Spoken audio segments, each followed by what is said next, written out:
A decisión empresarial deixa familias enteiras da nosa vila sen sustento. Madeiras Fiber é o último exemplo das consecuencias do liberalismo económico. Que pasou?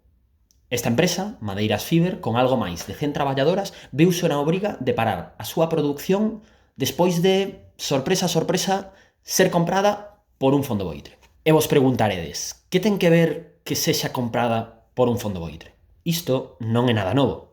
Os fondos boitres son grandes investidores que mercan empresas en dificultades económicas para conseguir rápidos beneficios. Preocuparse polas consecuencias para as traballadoras ou para a comunidade en xeral. Polo tanto, Madeiras Fiber realizou un ERE a máis de 100 traballadoras.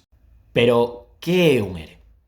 Para explicarlo de forma sinxela, un ERE é unha medida legal que utilizan as empresas para despedir de maneira masiva as traballadoras, argumentando dificultades económicas ou organizativas.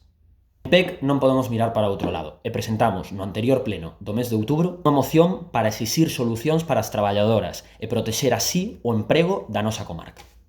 Cal foi a resposta do Partido Popular? Decir que eles tamén defenden os dereitos dos traballadores. O Partido Popular?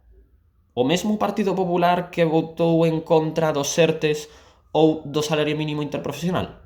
Sí, o mesmo Partido Popular que se nega a reducción da xornada laboral ou que se negou a equiparación dos permisos de paternidade ou maternidade, ese mesmo Partido Popular di agora defender os dereitos dos traballadores. Dende PEC sabemos que isto non é verdade.